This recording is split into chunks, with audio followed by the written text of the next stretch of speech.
प्यार साथियों नमस्ते। तो आज हम लोग बढ़ रहे हैं अपने टॉपिक को जो है हम लोग आगे बढ़ा रहे हैं। हमारा चैप्टर चल रहा है नियंत्रण एवं समन्वय, बोले तो कंट्रोल एवं कोऑर्डिनेशन। मतलब आपको अपने ऊपर पूरा कंट्रोल रखना है और अपने आसपास के सभी जो लोग हैं उनसे कोऑर्डिनेट करके चलना है। खैर ऐसा नहीं है, अपने शरीर की बात कर रहे हैं यहाँ पर हम लोग। आज उसका सेकंड लेक्चर है। आज छोटा लेक्चर लाया हूँ आप लोगों के लिए। आप लोग बोले सर पहला लेक्चर इतना लंबा, ऐसे इतना डिटेल में पढ़ाओगे आप? मैं कहा नहीं कंट्रोल करते हैं थोड़ा सा। तो अपना सेकंड लेक्चर है। सेकंड लेक्चर है अपना प्रतिवर्ती चाप, बोले तो रिफ्लेक्स।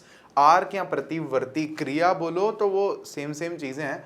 अपन समझने वाले हैं इस टॉपिक में क्या क्या है क्या क्या नहीं है। छोटा सा लेक्चर है ये, हमें टॉपिक छोटा समझना है। उससे पहले मैं आपको कहूंगा कि अगर आप लोगों ने अभी तक भी अपना Telegram channel learn and share का ज्वाइन नहीं किया है तो बेटा प्लीज कर लो जा करके। बहुत ज़्यादा फायदे में रहने वाले हो। उसका कोई फीस कुछ नहीं है, सब कुछ वहाँ पता पड़ जाता है। और अगर आपने लर्न एंड शेयर की अपनी एप्लीकेशन डाउनलोड नहीं की है तो बेटा कर लेनी चाहिए। क्यों कर लेनी चाहिए? क्योंकि वहाँ पे संडे टेस्ट होता है, बिल्कुल फ्री टेस्ट होता है। तो वो भी जरूर से आपको डाउनलोड कर लेनी चाहिए। और नीचे नंबर दिए हुए हैं, कोई संपर्क करना हो, कुछ बातचीत करनी हो तो फ़ोन कर सकते हो। हमारे लाइव बैचेस भी चलते हैं तो उसमें अगर आप जुड़ना चाहो तो वहाँ भी जुड़ सकते हो। वहाँ पे फिर हम आपसे बातचीत भी कर सकते हैं, टीचर्स लर्न एंड शेयर के। और आपकी दिक्कत परेशानी जो डाउट्स वगैरह हैं, क्वेरीज, उनको भी सॉल्व कर सकते हैं। ठीक है, तो यहाँ देखो अपन शुरू कर रहे हैं जल्दी से। तो सबसे पहले एक मैं आपको ओवरव्यू देता हूँ कि अब तक हमने क्या सीखा है, लास्ट लेक्चर में हमने क्या सीखा है। क्यों? क्योंकि लास्ट लेक्चर थोड़ा इस तरह का था जहाँ हम समझ ज़्यादा रहे थे। तो हो सकता है कि आपको ना पॉइंट टू पॉइंट समझ ना आया हो कि क्या याद रखना है और क्या याद नहीं रखना है। तो जो पॉइंट्स अब मैं बता रहा हूं ये चीजें आपको याद होनी चाहिए। ठीक है, तो सबसे पहले हमने सीखा था नियंत्रण एवं समन्वय शब्द का अर्थ क्या है। ये मैंने आपको अच्छे से बता दिया था। कंट्रोल एंड कोऑर्डिनेशन का मतलब क्या होता है। फिर अपन ने 3 तरह की क्रियाएं देखी थी, जिनमें पहली थी ऐच्छिक क्रिया या जिसको बोले वॉलंटरी एक्शन, जो अपन अपनी मर्जी से कर रहे हैं। जैसे मैं बोल रहा हूं ये वाले वॉलंटरी एक्शन। फिर देखा था अपन ने दूसरे तरह की क्रियाएं अनैच्छिक क्रियाएं। अनैच्छिक क्रियाएं बोले तो इनवॉलंटरी, मतलब जो हम नहीं सोच रहे जिनके बारे में लेकिन फिर भी हो रही है। जैसे दिल धड़क रहा है ना, तो वो तो धड़क ही रहा है, सोच थोड़ी रहे हैं कि अपना दिल धड़के तो धड़केगा। फिर उसके अलावा हमने देखा प्रतिवर्ती क्रियाएं। यही टॉपिक हमें आज थोड़ा सा और जो है पढ़ना है। क्लियर है आपको ये वाली बात? प्रतिवर्ती क्रियाएं कैसे हो रही हैं उसके बारे में थोड़ा सा हमें हमारी इस किताब में समझा रखा है, तो वो हमें आज देखना है। उसके बाद में आप देखोगे हमने पढ़ा था ग्राही अंगों के बारे में, रिसेप्टर्स के बारे में। तो हमारे शरीर में क्या है, रिसेप्टर्स हैं अलग अलग जगह पे। तो वो रिसेप्टर्स कहाँ होते हैं, ग्राही अंग कहाँ होते हैं, या ग्राही जो होते हैं वो किन अंगों में होते हैं। तो 5 ज्ञानेंद्रियों में अपन ने देखा था कि नाक में, आंख में, कान में, त्वचा पे और जीभ पे हमारे रिसेप्टर्स होते हैं। ये 5 ज्ञानेंद्रियां, मतलब इन पांचों की मदद से हम लोग क्या करते हैं, बाहर के वातावरण में जो भी जानकारी है उसको हमारे शरीर के अंदर ग्रहण करते हैं। पता चलता है कि बाहर क्या हो रहा है, ऐसा। ठीक है, फिर इसके बाद हमने देखा था जंतु तंत्रिका तंत्र या एनिमल नर्वस सिस्टम। तो भाई जो कशेरुकी जीव हैं, वर्टिब्रेट्स हैं, मतलब वर्टिब्रेट्स जिनमें आप समझो मेरुरज्जु है या स्पाइनल कॉर्ड है, रीढ़ की हड्डी है। तो वो जो जानवर हैं, मतलब हम भी एक जानवर हैं, सामाजिक प्राणी हैं हम भी। तो कह रहे हैं उनमें तंत्रिका तंत्र, भाई ये दिमाग कैसे है और सारी चीजें कैसे जुड़े हुए हैं सिस्टम, उसका थोड़ा अपन ने देखा था कि तंत्रिका तंत्र है क्या, डायग्राम उसका थोड़ा देखा था। जो कि डायग्राम हमें याद नहीं रखना, हमारी किताब में नहीं रखा, लेकिन जो हम पढ़ रहे हैं वो इसी का हिस्सा है। फिर उसके में अपन ने देखा था कि जंतु तंत्रिका तंत्र के 2 भाग थे। एक तो था सीएनएस और दूसरा था पीएनएस, बोले तो केंद्रीय तंत्रिका तंत्र, सेंट्रल नर्वस सिस्टम। और दूसरा था हमारे पास में पीएनएस, बोले तो पेरिफेरल नर्वस सिस्टम। ठीक है, या परिधीय तंत्रिका तंत्र इसको हमने बोला था। तो केंद्रीय तंत्रिका तंत्र में हमारे पास में मस्तिष्क होता है और मेरुरज्जु होता है। मेरुरज्जु बोले तो स्पाइनल कॉर्ड और मस्तिष्क बोले तो अपना ब्रेन। और पीएनएस में, पेरिफेरल नर्वस सिस्टम में, हमने क्या देखा था कि बाकी जो हमारे पास में तंत्रिका कोशिकाएं हैं जो सीएनएस को पूरे शरीर से जोड़ रही हैं, तो वो पूरा भाग क्या कहलाता है हमारे पास में, पीएनएस। और उसके बाद में लास्ट है हमारे पास में तंत्रिका कोशिका, जो हम पढ़ चुके हैं। ठीक है, बोले तो न्यूरॉन या नर्व सेल इसको हमने बोला था। जो भी हम सोच रहे हैं, हम बोल पा रहे हैं, हम चल पा रहे हैं, हम लिख पा रहे हैं, तो जो कनेक्शंस सारे बने हुए हैं ना, वो यही हैं, तंत्रिका तंत्र के ही हैं वो सारे के सारे कनेक्शंस, जंतु तंत्रिका तंत्र जिसको बोल रहे हैं अपन। तो अब हम लोग इससे आगे बढ़ रहे हैं और देख रहे हैं कि आज हमें क्या पढ़ना है, क्या समझना है। तो आज सबसे पहले हमें हमारी बुक में ना एक छोटा सा क्रियाकलाप दे रखा है, बोले तो अपने को एक एक्टिविटी दे रखी है। अच्छा, एक्टिविटी क्या है, बहुत सरल है। देखो यहाँ पर आप यहाँ लिखा है कि आप क्या करो, कुछ चीनी को अपने मुंह में रखो और इसका स्वाद कैसा लग रहा है बताओ। हम कहेंगे साहब बढ़िया, बहुत मीठा लग रहा है, मजा ही आ गया। लेकिन फिर हमें आगे कहा गया है कि अब आप क्या करो, अपनी ना नाक को बंद कर दो, अब उसी चीनी का आप स्वाद बताओ कैसा है। तो आप बोलोगे अरे वैसा नहीं लग रहा जैसा था, मतलब जैसी मीठी होती है ना चीनी वैसी मीठी नहीं लग रही। ऐसा होगा, आप करके देख लेना, भले अभी के अभी जाकर के करके देख लो। और ऐसा होता भी है अक्सर, बचपन में आपको याद होगा या अब भी शायद आप करते हो कि अगर आपको ये कहा जाए कि ये दवाई लेनी है साहब, आप बीमार हो, तो हम क्या करते हैं, नाक बंद करते हैं, दवाई रखते हैं और गटक जाते हैं। ये हमारी गुड़िया भी है ना जो छोटी घर पे, इसके साथ भी हमें यही करना पड़ता है। इसको हम जैसे मम्मी कभी दवाई देती है तो क्या करते हैं कि दवाई इसको दे के नाक बंद करा के उसको गटकवा देते हैं कि तू गटक जा बेटा, नहीं तो गटक ही नहीं जाती। तो सवाल किताब में ये उठ रहा है कि जब नाक बंद है तब हमें स्वाद सही से क्यों नहीं आ रहा। तो देखो इसका उत्तर क्या है, किताब में इसका उत्तर नहीं दे रखा। किताब में लिखा है कि आप लोग चर्चा करो और आप अपने आप से ढूंढो। अब आप लोग बिजी हो, मेरे को पता है, ढूंढने का समय नहीं मिलेगा आपको, तो इसीलिए मैं आपको बताता हूँ। देखो होता क्या है, हमारे शरीर में ना बहुत चीजें एक साथ ही चलती हैं। जैसे हमारे जीभ में हमने पढ़ा था क्या होते हैं, रस संवेदी ग्राही होते हैं, या जिनको हम लोग क्या बोलते हैं, टेस्ट बर्ड्स। टेस्ट बर्ड्स हैं हमारी जीभ पर, जो क्या कर रहे हैं, टेस्ट का पता चल रहा है, उनको टेस्ट का पता चल रहा है, ग्राही अंग है। और नाक में हमारे पास में ओडोरेंट रिसेप्टर्स थे, या जिनको हम लोग बोलते हैं घ्राण ग्राही, बोला था कल अपन ने, तो वो खुशबू का पता कर रहे हैं। तो होता क्या है, दिमाग ना दोनों को एक साथ पहचानता है। जैसे गुलाब को देखेगा भी सही और उसकी गंध भी है ना उसके साथ में फीड हो रखी है, वैसे ही किसी चीज का जो स्वाद है ना वो, और जो हमारे नाक से उसकी गंध जा रही है, वो दोनों एक साथ में प्रोसेस होते हैं दिमाग में। लेकिन होता क्या है, जब हम नाक ही बंद कर लेते हैं तो वो खुशबू तो जाती ही नहीं है, तो फिर दिमाग के पास आधी अधूरी जानकारी पहुंचती है। तो दिमाग फिर कहता है यार ये कुछ और तो नहीं खिला दिया कहीं पर। खैर वो तो अपने को पता ही रहता है कि नाक अपना बंद है। तो यहाँ पर आप देखोगे ना, ये हमारा नाक का अंदर का फोटो है, अपनी किताब में नहीं दे रखा, टेंशन नहीं लेना, ना ही इसको बनाना सीखना है अपने को। तो इसमें ये नाक का ये छेद है, यहाँ से आगे जा रहे हैं, तो यहाँ पे आपको ये पीली पीली यहाँ पर ये स्ट्रक्चर दिख रहा होगा नीचे। तो ये जो नीचे वाला है ना, ये तंत्रिका कोशिकाएं हैं जो हमने बनाना सीखी थी। तंत्रिका कोशिकाएं अलग अलग शेप की भी होती है, लेकिन वो हमारे कोर्स में नहीं है। मैं आपको यूं ही बता रहा हूँ कि यहाँ पर ये तंत्रिका कोशिकाएं होती हैं, और यहाँ पर आप देखोगे ना, इनके हमारे पास में ध्रुमाकृतिक जो सिरे थे नीचे की तरफ है ना, डेंड्राइट्स, वो हैं यहाँ पर नीचे खूब सारे, और इनके चारों तरफ थोड़ा म्यूकस रहता है। तो हम जब भी कोई स्प्रे है, कोई परफ्यूम है, कुछ ऐसा सूंघते हैं, तो वो जब भी वो कण जो है छोटे छोटे यहाँ तक जाते हैं ना, तो यहाँ म्यूकस में रुक जाते हैं, और यहाँ से उनकी जो जानकारी है वो तंत्रिका कोशिका जो है लेकर के अपने तंत्रिकाक्ष से, एक्सॉन से होते हुए आगे लेकर के जाती है, जो मस्तिष्क के पास पहुंचते हैं। और मस्तिष्क में पहले से ही पता होता है अपने को कि ये गुलाब है, कि ये कौन सा इत्र है, कि ये पता नहीं जो भी है ना, मरे हुए चूहे की बदबू है, वो दिमाग में पहले एक बार हुआ होगा तो वो स्टोर हो रखी है। तो इस तरह से हमें दोनों जीभ और नाक का एक साथ स्वाद पता चलता है। बाकी आप बड़ी कक्षाओं में 11th-12th में डिटेल में पढ़ेंगे, फिर उसके बाद जो है डॉक्टर जब बनेंगे तो और अच्छा डिटेल से पढ़ेंगे। तो अपन अब इसके आगे बढ़ रहे हैं। तो इसके आगे जो हमारा आज का मेन टॉपिक है वो है प्रतिवर्ती क्रिया। प्रतिवर्ती क्रिया एक चीज पढ़ेंगे अपन, और एक पढ़ेंगे अपन प्रतिवर्ती चाप, बोले तो रिफ्लेक्स एक्शन। तो आप नोटिस करते होंगे काफी बार ना, अपन जैसे लास्ट लेक्चर में भी थोड़ा बहुत डिस्कस कर ही चुके हैं प्रतिवर्ती क्रिया के बारे में। काफी बार ऐसा होता है कि हम काफी सारे ऐसी क्रियाएं करते हैं जिसमें हमें सोचना नहीं पड़ता, बस हो जाती है फटाक से। जैसे मान लो अभी कोई मच्छर आके अगर यहाँ बैठेगा और एकदम से अपना सुई मारेगा इधर, तो मैं पटक से ऐसे करके हिल जाऊंगा यहाँ से, ऐसा होता है। तो इसके लिए मैंने सोचा नहीं कि अच्छा मच्छर आया है, अच्छा कहाँ बैठा है, इधर बैठा है, अच्छा तो फिर इधर ऐसे कर रहा हूँ, ऐसा नहीं सोचा, तो मैंने बस ऐसे कर दिया उसके लिए। या जैसे मान लो बाहर सड़क पे खड़ा हूँ मैं, अचानक से कोई गाड़ी आई बहुत तेज और पूप किया उसने, जोर से हॉर्न बजा, ओ मैं उछल करके दूर हो जाऊंगा, सिंपल सी बात है। तो इसके लिए भी प्रतिवर्ती क्रिया हुई, मैंने सोचा नहीं। तो अब हमें ये समझ में तो आ रहा है कि प्रतिवर्ती क्रिया क्या है, लेकिन वैज्ञानिक रूप से उसको परिभाषित करना पड़ेगा, उसकी डेफिनेशन बनानी पड़ेगी, परिभाषा बतानी पड़ेगी। तो चलो अपन खुद से बनाने की कोशिश करते हैं। तो हमने कहा कि प्रतिवर्ती क्रिया एक ऐसी क्रिया है जो कब हो रही है, जब बाहर से उसको कोई उकसा रहा है हमें। जैसे मच्छर नहीं था तो प्रतिवर्ती क्रिया की जरूरत नहीं है, गाड़ी नहीं आ रही तो उछलने की जरूरत नहीं है।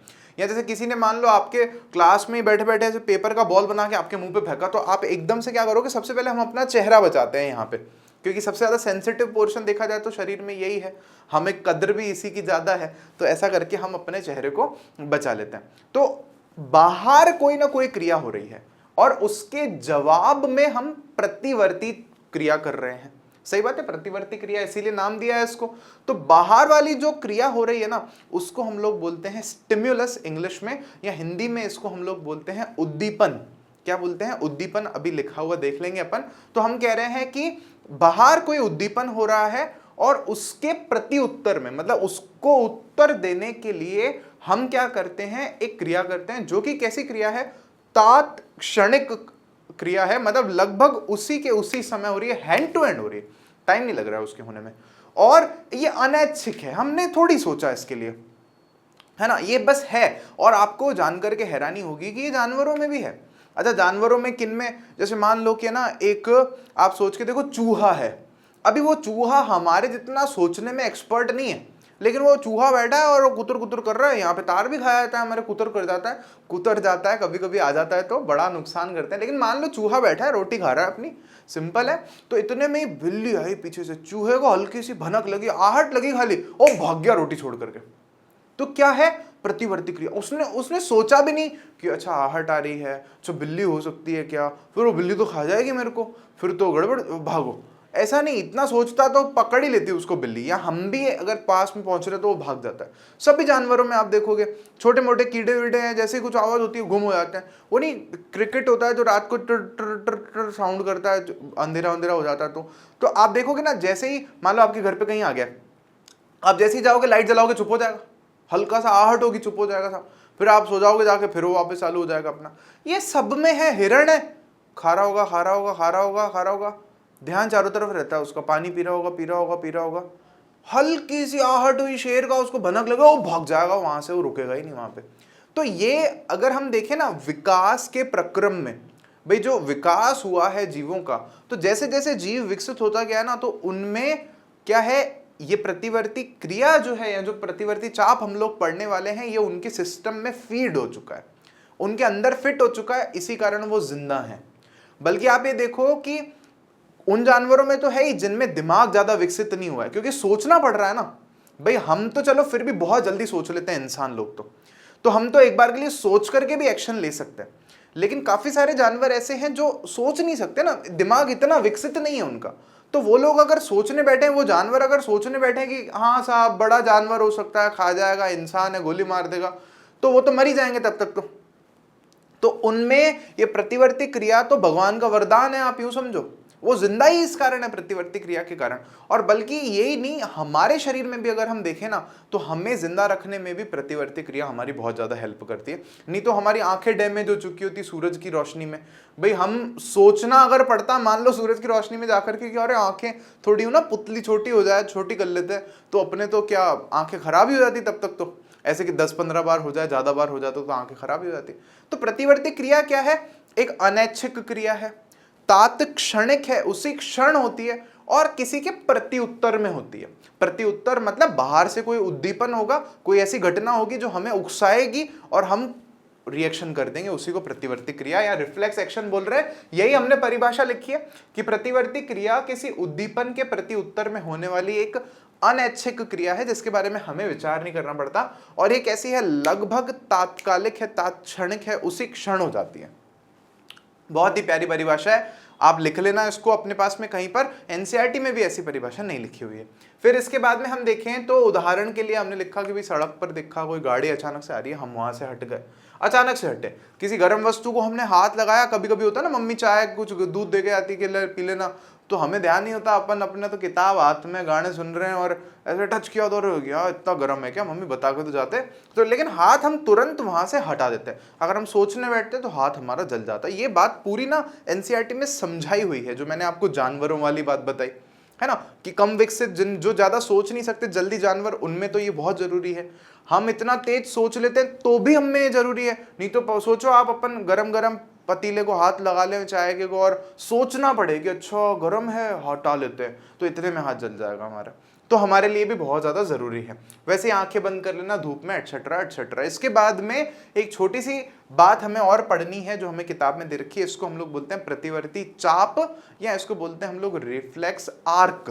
भाई रिफ्लेक्स तो प्रतिवर्ती के लिए फिक्स है, क्रिया के लिए एक्शन हो गया, चाप के लिए हो गया आर्क, ARC। लिख लेना आप इसका अंग्रेजी नाम। तो क्या है प्रतिवर्ती चाप, क्या है? तो प्रतिवर्ती क्रिया का जो पथ है ना हमारे शरीर में, उसको हम लोग प्रतिवर्ती चाप या रिफ्लेक्स आर्क बोलते हैं। क्या मतलब है? जैसे मान लो किसी गर्म चीज को मैंने ऐसे छू लिया, तो क्या होगा? सबसे पहले उस गर्म चीज से जो जो भी संदेश है, जो भी इंफॉर्मेशन है कि भाई गर्म, तो वो हाथ में आगे हमारे पास में क्या होंगे? ग्राही होंगे, त्वचा में ग्राही लगे हुए होंगे। वो ग्राही जो है वो उसको टच करके उस सूचना को किसके पास पहुंचाएंगे? तंत्रिका कोशिका है यहाँ पे कोई।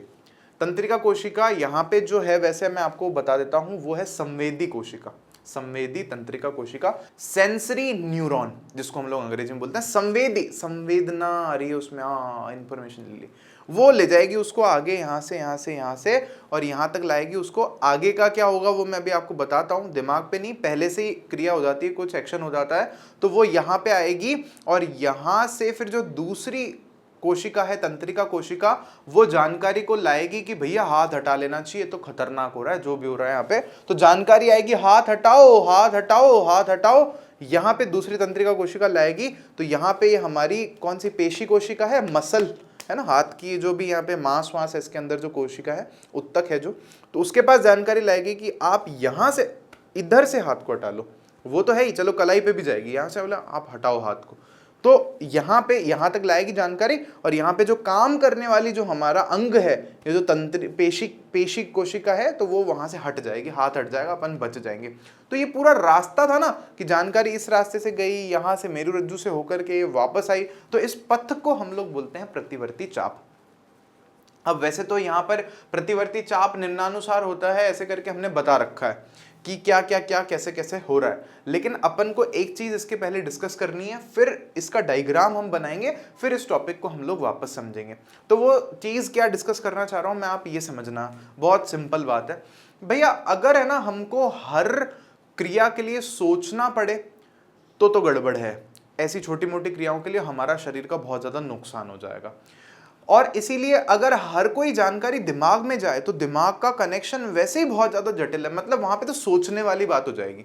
तो बोले इससे अच्छा तो ये है कि जहां शरीर को ये बता दो ना कि कहीं दर्द अगर ज्यादा हो, कहीं लगे कि नुकसान हो रहा है यहाँ पर, तो तुरंत उसके लिए काम कर लो, फिर दिमाग को बाद में बताते रहना कि कर लिया सब। तो बोले हाँ ठीक है।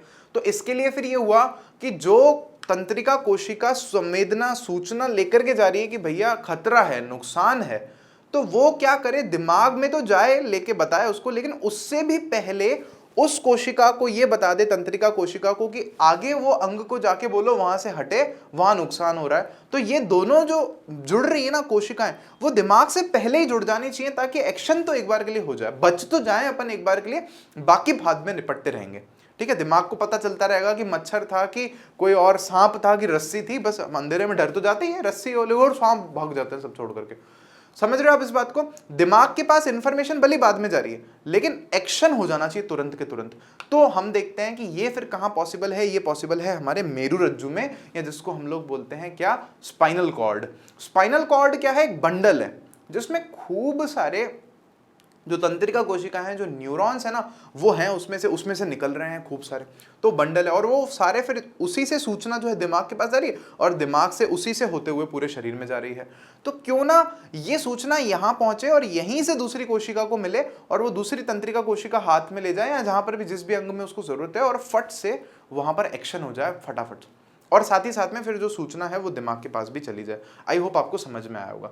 तो ये जो प्रतिवर्ती चाप है ना, ये कहां पूरा हो जाता है, ये प्रतिवर्ती चाप कहां बनता है? अगर हमसे ये सवाल पूछे कि साहब प्रतिवर्ती चाप कहां बनता है, तो हमें उत्तर देंगे कि प्रतिवर्ती चाप मेरुरज्जु में बनते हैं। कहां बनते हैं? मेरुरज्जु में। मतलब दिमाग की देखा जाए ना, तो डायरेक्टली प्रतिक्रिया, जो प्रतिवर्ती क्रिया है, उसमें कोई भूमिका ही नहीं, कोई योगदान ही नहीं है, सीधे सीधे नहीं है योगदान है भाई, पता तो चलता है दिमाग को, लेकिन प्रतिवर्ती क्रिया होने के लिए दिमाग की जरूरत नहीं है, फैसले की जरूरत नहीं है, दिमाग को सोचने की जरूरत नहीं है। अपने को जिंदा बच जाए, फिर दिमाग को बताते रहेंगे कि साहब ये हुआ था, आप देख लेना। आप आई बात समझ में? तो अब एक काम करते हैं, जो हमें किताब में प्रतिवर्ती हमारे पास में चाप दे रखा है एक, उसको बनाना सीखते हैं। मैं आपको दिखा देता हूं, ये किताब में हमें दे रखा है, ये एग्जाम में हमसे पूछा भी जा सकता है, इसमें कौन सा अंग क्या है वो मैं आपको बताने वाला हूं। तो जल्दी से एक काम करो, आप पेन पेपर ले लो मेरे साथ में, और इरेजर लेके मेरे साथ में ही बनाना शुरू कर दीजिए। तो सबसे पहले हम लोगों को क्या करना है, आप देखना, मेरु रज्जु बना रहे हैं इधर अपन लोग। तो मेरु रज्जु कैसे बना रहे हैं, दो हमें अर्धवृत्त बनाने हैं, इस तरह से बना लो और एक इस तरह से बना लो यहाँ पे, ठीक है। तो अर्धवृत्त है, थोड़ा सा पिचक गया है, पिचक गया है तो कोई बात नहीं, डरते नहीं है अपन, इसको अपन थोड़ा ऐसे खींच देंगे, अपने पास तो स्मार्ट बोर्ड है ना, ठीक है। तो ऐसे बना लो। अभी क्या करना है, इसको दो जगह से आप लोगों को मिटाना है। आप लोग तो रबड़ लेकर के बैठे होगे इरेजर, एक आप इसको यहां से मिटा देना, यहां से मिटा देना, सेम आप इसको यहां से मिटा देना, और सेम आप इसको यहां से मिटा देना। अच्छा, अब क्या करना है, वापस से लो कलर्स को। अब इसमें आपको इस तरह का कुछ आकृति बनानी है, बीच में ऐसे, ठीक है, और यही आकृति साइड में इस तरफ से नीचे की तरफ भी ऐसे बनानी है। फिर इतना अगर आपने बना लिया है तो इसके बाद क्या करना, यहां से जो ऊपर वाला सिरा है ना, इसको इस तरह से लेना, एक झूला खिलाना और इस तरह से यहां ले जाकर के मोड़ देना, और ये सेम हमें नीचे की तरफ कॉपी करना है। ये इस तरह से यहां से मोड़ करके ऐसे जोड़ देना, ठीक है। और इसके अंदर वापस से जो हमने लाइन छोड़ दी ना, उससे इस तरह से इसको ड्रॉ करके हमें जोड़ना है। बहुत सरल है, बहुत ज्यादा सिंपल है। सेम आपको क्या करना है, ये इधर ड्रॉ करना है,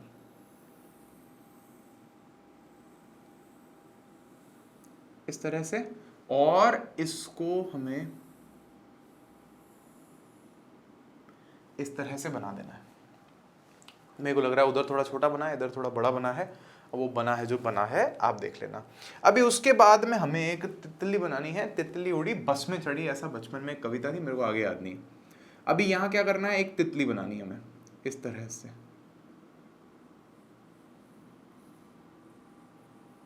ठीक है। लिटरली सच में एक तितली बना रहा हूँ भाई मैं। तुम लोगों को क्या मजाक लग रहा था? ना ना ना, मजाक नहीं। वैसे थोड़ी छोटी बनती तितली, हमने थोड़ी बड़ी बना दी है, लेकिन चलिए ठीक है, समझाने में ठीक रहेगा। ऐसा बीच में एक सर्कल बना दो, किताब में ऐसी बना रखी है, जो भी है किताब में, मैं आपको वही बनवा रहा हूँ एनसीईआरटी में। अब हमें ना तंत्रिका कोशिका हमारी बनानी है, तो उसको मैं दूसरे कलर से बना रहा हूँ। अलग अलग तंत्रिका कोशिका अभी मैं बता दूंगा आपको कौन सी है क्या है। तो यहाँ पर बुक में हमें बोला है कि इस तरह से एक स्ट्रक्चर बनाओ, गोला सर्किल, इसको यहाँ करके दो इसकी टांगे निकाल दी जाएं, ठीक है। और यहाँ पे हमें एक तंत्रिका कोशिका बनानी है। यहाँ से हमें इस तंत्रिका कोशिका का जो एक्सॉन है या जो तंत्रिकाक्ष है उसे यहाँ से लाना है, यहाँ से लाना है, और उससे हमें यहाँ तक लाना है, ठीक है। और ऊपर भी हमें एक और तंत्रिका कोशिका का एक सिरा ऐसे बनाना है, और इसको हमें यहाँ से लाना है, और यहाँ पर हमें इसको ऐसे घुमाना है एक बार, और फिर इसे आगे लाना है, लाना है, लाना है। अब इसको थोड़ा ज़्यादा लंबा बनाना है हमें। अच्छा, वो क्यों है वो भी मैं भी आपको बता दूंगा,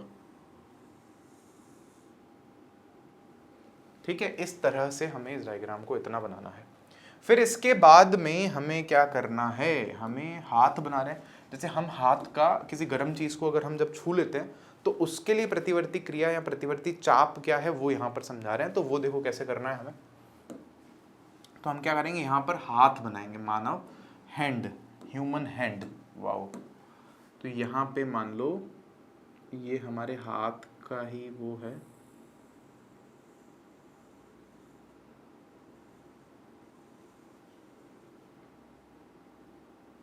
हाँ। अभी ये तुम बस ज़्यादा अच्छा बनाने की मेरे से उम्मीद मत करना इसको, हाथ को, क्योंकि यहीं पे कबाड़ा होता है।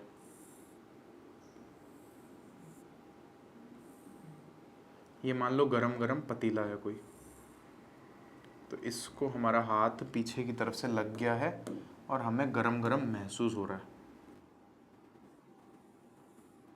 ठीक है। इस तरह से हमें इसको बना देना है। ये हमारा हाथ है भाई, बड़ा ही बोरिंग हाथ बनाया मैंने, लेकिन ठीक है। तो ये यहाँ पे इसको लिख देते हैं सब कुछ अगर अब अपन चाहें। तो ये क्या है हमारे पास में, एक गर्म पतीला, पतीला, which is not at all important, कुछ भी हो सकता है, सुई भी चुभ सकती थी। फिर उसके बाद यहाँ देखेंगे तो ये है हमारा हाथ, वाव, ये भी मैं लिख रहा हूँ, पता नहीं क्यों, छोड़ो खैर। यहाँ देखो मेन चीज़ें लिखते हैं अपन यहाँ पे। ये जो हमने बनाया है ना, ये है हमारा मेरुरज्जु। क्या है? मेरुरज्जु। अच्छा, ये मेरुरज्जु का शेप गोल नहीं, ये पूरा ही है ऐसे। अच्छा, ये ऐसा क्यों है?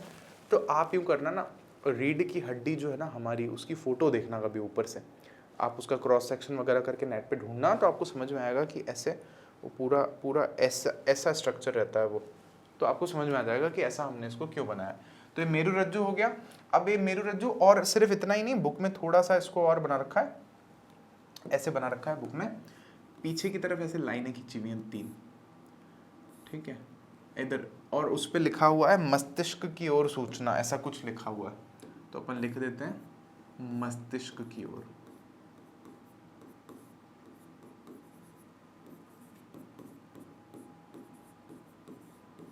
ऐसा मस्तिष्क की ओर सूचना यहाँ से जा रही है। फिर उसके बाद अब मेन चीजें अपन देखते हैं कि क्या क्या है, क्या क्या नहीं है। तो यहाँ पर एक चीज है हमारे पास में, ये वाला जो हमारे पास में तंत्रिका कोशिका है, ये सूचना को इस दिशा में लेकर के जा रही है। ध्यान देना आप सब जने, इस दिशा में। ये आप देखोगे ना, हाथ जहाँ सेंस हुआ है ना, वहीं से सूचना को ठेठ तक लेकर के जा रही है। तो इसको हम लोग बोलते हैं संवेदी कोशिका। क्या बोलते हैं? संवेदी तंत्रिका कोशिका।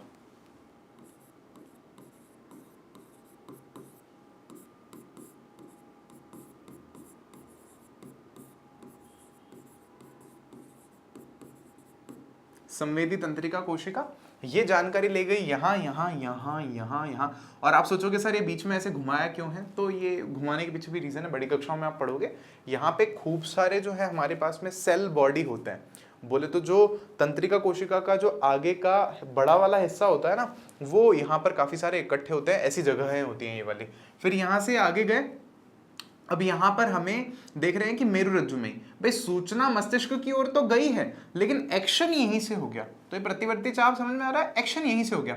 तो हमारे पास में ये वाली जो तंत्रिका कोशिका है, जो दूसरी वाली, इसको मैं दूसरे कलर से आपको दिखाता हूँ, ऑरेंज से करके बताता हूँ। ये सूचना को इस तरफ लेकर के जा रही है, आप देखोगे ना, इस तरफ ले जा रही है, इधर से ले जा रही है, इधर से ला रही है। इसमें एक अंग हम और बना लेते हैं, एक काम करते हैं, यही मैं ऑरेंज से ही बना देता हूँ। ये मान लीजिए हमारी कोई मांसपेशी है ना, पेशी है, कोई भी, कोई उत्तक है, उसको ये ले जाकर के बोल रही है कि आप अपने हाथ को यहाँ से हटा लो। ठीक है, तो ये है दरअसल हमारा कार्यकर, इसको हम अंग्रेजी में बोलते हैं कार्यकर, इंग्लिश में बोलते हैं इसको इफेक्टर, जो अंत में इफेक्ट कर रहा है कि हाँ ये हटो यहाँ से। तो इफेक्टर है, ये कार्यकर है। जो यहाँ पे कार्यकर क्या है, जो भुजा का एक हिस्सा है, हमारे हाथ का ही एक हिस्सा है। और ये वाली जो तंत्रिका कोशिका हमने यहाँ बनाई है ना, ये वाली, इसको हम लोग इंग्लिश में बोलते हैं मोटर न्यूरॉन। क्या बोलते हैं? Motor neuron. और हिंदी में बोले तो इसको क्या बोलते हैं? हिंदी में हम लोग बोलते हैं प्रेरक तंत्रिका कोशिका। प्रेरक, जो प्रेरित कर रही है हाथ को वहां से हटने के लिए, प्रेरक तंत्रिका कोशिका। सिंपल। और यहां पर आप देखोगे, जैसे यहां संवेदी तंत्रिका कोशिका थी ना, तो संवेदी को इंग्लिश में हम लोग बोलते हैं सेंसरी, जो सेंस कर रही है, महसूस कर रही है, सेंसरी न्यूरॉन। तंत्रिका कोशिका हम बोले तो न्यूरॉन, तो ये सेंसरी न्यूरॉन हो गई, ये प्रेरक तंत्रिका कोशिका हो गई। अब यहाँ पर एक और तंत्रिका कोशिका होती है, वो तंत्रिका कोशिका है मेरुरज्जु में बीच में। इसको मैं येलो से नहीं, ग्रीन से तो हो गया, चलो एक बार अपन व्हाइट से ले लेते हैं, व्हाइट से, ऑरेंज से लिख लेते हैं। ये जो बीच वाली तंत्रिका कोशिका देख रहे हो ना, ये असल में संवेदी तंत्रिका कोशिका को और प्रेरक तंत्रिका कोशिका को जोड़ रही है एक तरह से। ठीक है, तो इसको हम लोग अंग्रेजी में बोलते हैं रिले न्यूरॉन। क्या बोलते हैं? Relay neuron. और हिंदी में इसका थोड़ा सा बड़ा नाम है, जो कि है प्रतिसारण तंत्रिका कोशिका। क्या नाम है?